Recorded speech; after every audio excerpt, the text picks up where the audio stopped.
Estamos hablando de cultura de paz. Como pudimos platicarlo al inicio del programa, hoy uno de los retos que enfrenta nuestro país es cómo lograr que algunas regiones, que algunas comunidades que hoy se encuentran en conflicto, producto de conflicto entre diferentes grupos religiosos o entre diferentes grupos que quieren apropiarse de algunos recursos naturales que se encuentran en un terreno, en una gran propiedad, o también cómo las sociedades que están en medio de este combate al crimen organizado o esta apoderación de diferentes pandillas del crimen organizado, y eso lo que conlleva entonces es a que hoy los ciudadanos tengamos claro que debemos fomentar una cultura de paz. Y para ello hemos invitado a una organización de la sociedad civil que a eso se dedica, a fomentar los valores, a tratar de concientizar e instrumentar en comunidades los elementos necesarios y esenciales para lograr esa cultura de paz. Nos acompaña Observa, esta organización, y nos acompaña Mónica Arcila. Mónica, bienvenida. Bien, muchas gracias, Tulio, por la invitación. No, gracias a ti, Mónica. Pues para iniciar esta conversación me gustaría preguntándote qué significa para ti ser un buen ciudadano. Bueno, es ser coherente día a día con la cultura de paz, es tratar de llevar a cada situación de tu vida cotidiana un comportamiento idóneo, o sea, lo que esperas que los demás hagan por ti, hacerlo tú. Entonces, ser coherente en esto el día a día es muy complicado, pero es lo que esperamos de cada buen ciudadano. Y tú que eres experta y vives al día a día cómo generar estos procesos de acercamiento entre actores, personas o comunidades en conflicto, ¿cómo podemos definir en términos muy prácticos qué es una cultura de paz? Bueno, nosotros desde la organización hemos trabajado mucho este tema y hemos discutido mucho cómo vamos a entender como organización la cultura de paz. Y estamos muy cómodos con llevarlo al tema de convivencia cotidiana. Nosotros como organización de la sociedad civil no podemos cambiar los grandes procesos de violencia que existen en el mundo. O sea, nosotros como organización no podemos resolver una guerra en un país determinado o resolver el problema del narcotráfico, digamos. Pero sí podemos trabajar con otros ciudadanos en llevar una sana convivencia en el espacio público. Entonces, así como definimos nosotros la cultura de paz, es llevar una sana convivencia en nuestra vida cotidiana. Y cuando hablamos de sana convivencia en nuestra vida cotidiana, pues claramente es la sana convivencia entre ciudadanos, entre vecinos, entre compañeros de trabajo. Y lo que me gustaría preguntarte es, ¿cuáles consideras que son los valores fundamentales que deben comportarse y que deben asumir estos individuos para poder fomentar, instaurar y de manera permanente vivir en una cultura de paz? Bueno, como la palabra lo dice, trabajar el tema de cultura es pues llevar todo un proceso dentro de la sociedad, es todo un proceso de transformación cultural, porque ya estamos acostumbrados a relacionarnos de una forma muy violenta en todas las situaciones de la vida cotidiana, en el transporte público, cuando vas conduciendo, cuando vas como peatón, te encuentras con muchas situaciones de conflicto. Y lo que nosotros tratamos de hacer es trabajarlo a través de los niños principalmente, a través de ellos promover estos valores que tal vez ya a nosotros como adultos nos cuesta un poco más, que es ponerte en los zapatos del otro, que es un principio fundamental de no exaltarte, sino tratar de comprender por qué el otro se está comportando de cierta forma, que eso nos falta mucho como adultos, como tratar de entender y ver al otro, vamos como si fuéramos solos por el mundo y por la ciudad y no, estamos rodeados de mucha gente y tenemos que tratar de entender cada situación antes de tener una reacción violenta. Entonces esa es una de las cosas que trabajamos en nuestros programas, el de ponerte en los zapatos del otro y el trabajar mucho un esquema colaborativo en lugar de competencia en cualquier situación, en juegos, en cualquier tipo de actividad que realizamos, repetimos mucho esto y tratamos de que la gente entienda mucho este mensaje de trabajar siempre a través de la colaboración y no promover tanto la competencia, que es algo que ha hecho mucho daño a la sociedad y principalmente a los niños. Entonces, un poco planteas entender la realidad del otro y tratar de ponernos en los pies del otro para de esa manera, con los ojos del otro, poder identificar cómo generar estos lazos en común. Así es. Y este esquema de colaboración en donde claramente, como en todo proceso de negociación, las partes tienen que ceder y esa muchas veces se constituye en el obstáculo fundamental para lograr un conflicto de paz. Un proceso de paz. ¿Cómo podemos llegar a generar las metodologías y los instrumentos adecuados para que las personas cedan? Bueno, el tema del conflicto es fundamental para la construcción de cultura de paz. Entender que el conflicto es algo inherente en los seres humanos. O sea, siempre vamos a encontrar opiniones diferentes o formas diferentes de ver una misma situación, porque todos venimos de contextos diferentes, de religiones diferentes, todos tenemos una formación mental diferente. Entonces el conflicto siempre se va a presentar. Lo que se trabaja para construir la cultura de paz es cómo saber resolver este conflicto de una manera asertiva, cómo saber gestionar el conflicto que vas a encontrarte siempre en el aula, en el espacio de trabajo, en la convivencia, en la vida cotidiana, cómo saberlo afrontar, cómo saber entender y respetar la diferencia del otro, aunque el otro opine diferente, yo tengo que aprender a escucharlo y a respetarlo. Ese es el principio fundamental. Ahora, pareciera también que muchas veces cuando se resuelve algún conflicto, si no existen estas bases que tú estás mencionando, la solución es temporal. Y si no se resuelven de fondo las diferencias que existen, pues el conflicto sigue latente a pesar de que esté disminuido o que ya no haya esas reacciones violentas, pero en algún momento con otra variable externa nuevamente lo vuelva a detonar. En la metodología que Observa ha venido construyendo, ¿cómo vacuna la posibilidad de que esos conflictos no vuelvan a detonarse? Bueno, simplemente tratar de ser coherente en esto, de tratar de escuchar al otro y de tratar de resolver de una manera pacífica los conflictos, es un principio que cambia la manera en que nos comportamos habitualmente. Estamos acostumbrados a estar muy a la ofensiva, por ejemplo, cuando vamos manejando, pues yo llevo la vía y nadie tiene por qué atravesarse. Cuando tú mismo te pones como este reto de tratar de en cada situación de la vida cotidiana llevar esta lógica de entender al otro, de entender que al otro algo le está sucediendo y no está haciendo lo que está haciendo, aunque consideremos que es inadecuado, hay una razón porque esta persona se me atravesó, porque esta persona me quitó el paso o me empujó en el transporte público. Entonces cuando trato de ser coherente con entender, bueno, algo le está sucediendo a esta persona, así como a mí me suceden muchas cosas en mi vida diaria, eso hace que tengas un cambio en el comportamiento habitual. Y como todo cambio cultural requiere de mucho tiempo de trabajarlo y requiere del compromiso de cada uno de nosotros, porque si solo una persona piensa con esta lógica, pues esa persona, digamos, va a ser atacada por todos los otros que no están en esta lógica, pero si todos pensamos de esta manera, pues se convierte ya en un proceso cultural. Entonces, por eso hablar de procesos culturales es hablar primero de educación, que por eso se habla de educación para la paz, que es algo diferente. Una cosa es la construcción de cultura de paz y otra es la educación para la paz. Entonces empezamos por el principio de educar para la paz, en el que se trabajan estos valores y estas metodologías, digamos, de comportamiento en la vida cotidiana. Hoy estamos en México en un proceso de instrumentar la reforma educativa. Incluso hace unos meses se presentó ya de manera muy práctica cuáles son los elementos curriculares que se van a llevar a cabo en las aulas para transformar la manera y la visión, no solamente desde el punto de vista de método, sino desde el punto de vista del desarrollo que quiere lograr nuestro país. La pregunta, ¿está en esta reforma educativa, en este planteamiento curricular, los elementos esenciales de una educación para la paz? Bueno, es un principio que la SEP ha tenido presente en su currícula habitualmente. Lo que sucede con estos temas de cultura de paz es que los damos por obvios, o sea, como que sentimos pues es que es algo que claro que todos lo queremos, entonces al hacerlo como algo tan obvio sentimos que no es tan necesario reforzarlo. Pero como que no reflexionamos en ello, como que no le dedicamos el tiempo adecuado en el aula, ¿o esto ha venido cambiando?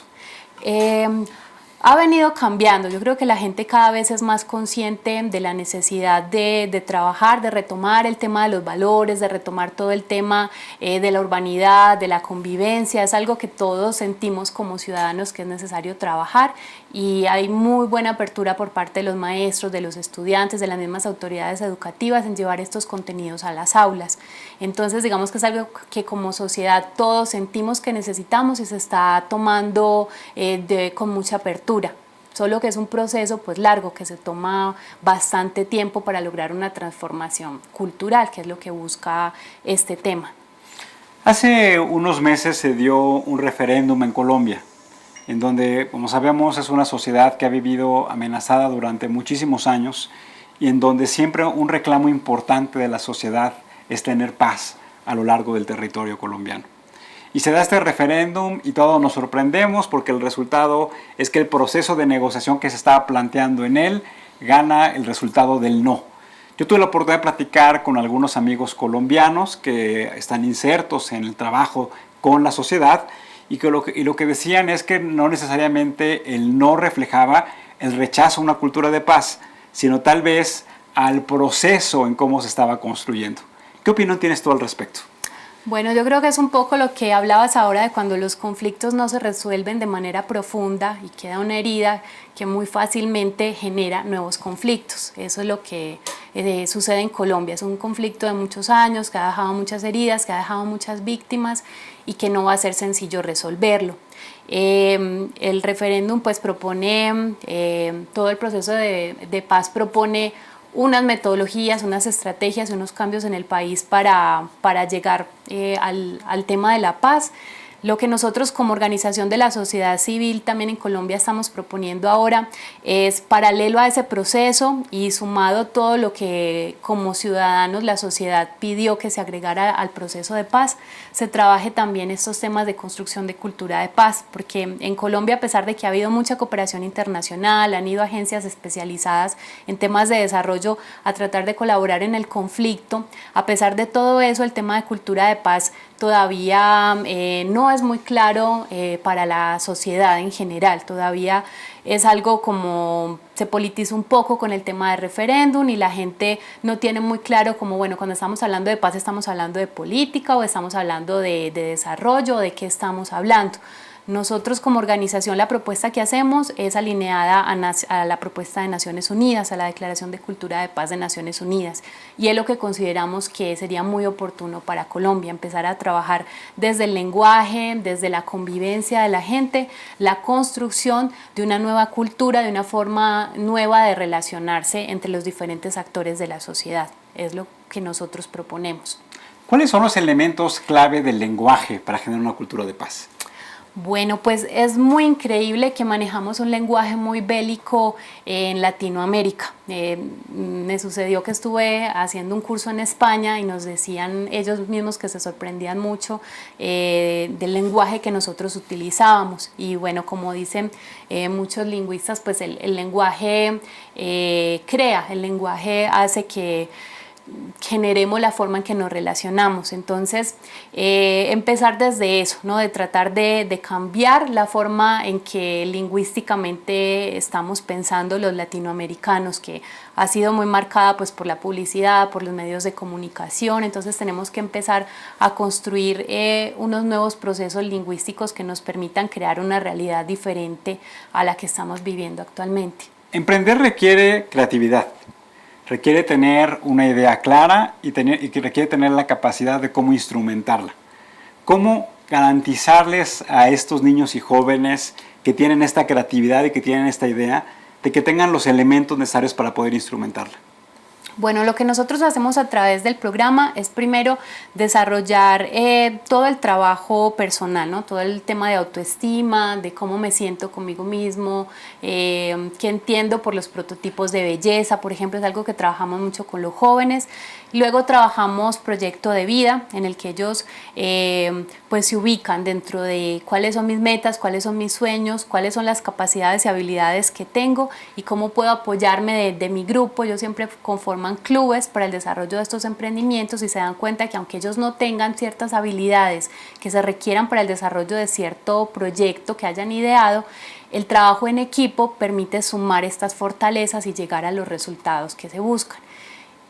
Una vez que trabajan ellos su proyecto de vida, crean el tema de los emprendimientos.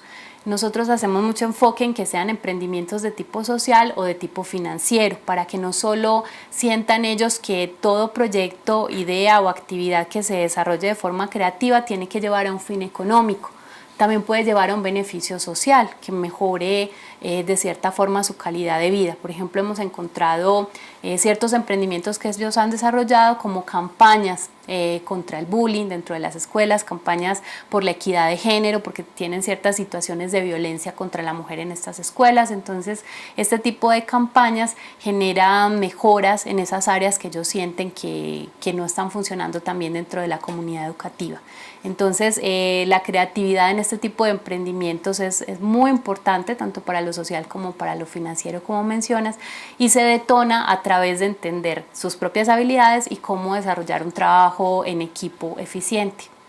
Dentro de esta educación para la paz, dentro de este proceso formativo, dentro de esta búsqueda de incentivar a los emprendimientos, a los proyectos que lleven a cabo estos niños y jóvenes, ¿está incorporado la necesidad o el entendimiento de ser buenos ciudadanos? Esta necesidad de que tengamos una ciudadanía activa, participativa, colaborativa, corresponsable, ¿es parte de lo que ustedes les enseñan a estos niños y jóvenes? Sí, definitivamente. O sea, la empatía hacia los demás es uno de los principios fundamentales que se trabajan en la educación para la paz.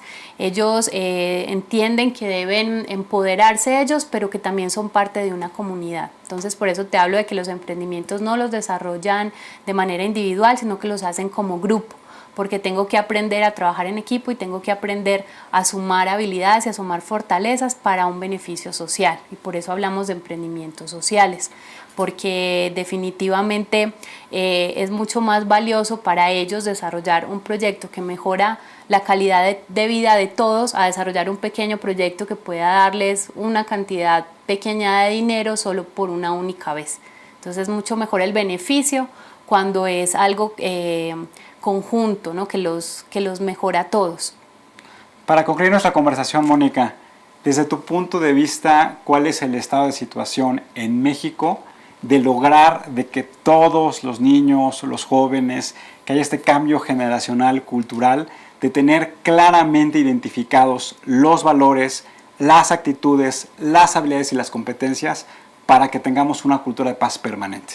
Siento que estamos en un momento idóneo, maravilloso para trabajar este tema, porque la sociedad está muy consciente ahora de los valores que se venían manejando, que nos venían vendiendo, digamos, el cine, la publicidad, y nos estamos dando cuenta y estamos retomando cómo es importante lo auténtico, cómo es importante lo propio. Digamos, ahora con este tema de las elecciones de Estados Unidos, yo me he dado cuenta cómo mucha gente se ha dado cuenta que estábamos mirando hacia otros lados cuando tenemos cosas tan valiosas aquí en México. Entonces creo que es un momento muy importante en el que estamos reflexionando los mexicanos, haciendo una mirada hacia el interior de qué tenemos, de qué somos, de lo valioso que hay aquí y de cómo como sociedad los mexicanos podemos lograr cosas maravillosas y hacer un cambio fundamental como sociedad. Entonces siento que es un momento idóneo para trabajar todos estos temas de cultura de paz y para que todos empecemos a sentirnos como parte de una comunidad que nos necesita. Mónica, muchas gracias por acompañarnos, muchas gracias a Observa y muchas gracias a ti por tu trabajo ciudadano. Muchas gracias a ti, Tulio. Amigos, nos quedamos con esta idea de la importancia de que los padres de familia, que las escuelas, que los dueños de empresas, que los jefes de diferentes comunidades de trabajo tengan claro la importancia que tiene de que los valores de trabajo en equipo, la solidaridad, el entender al otro, el de tener la capacidad de tratar de identificar cuáles son las condiciones de la realidad que están viviendo las otras personas, sean elementos que nos permitan a todos tener claridad de evitar cualquier conflicto. Y que de esta manera, si no tenemos conflictos entre los grupos sociales, entre nuestra vida cotidiana, en nosotros mismos, no solamente podemos ser mucho más productivos en términos económicos, sino podemos crecer culturalmente como sociedad y de esta manera poder aminorar y enfrentar drásticamente las condiciones de desigualdad que vive nuestro país. Gracias por acompañarnos el día de hoy. Recuerden, ante todo, seamos buenos ciudadanos. Nos vemos en la próxima.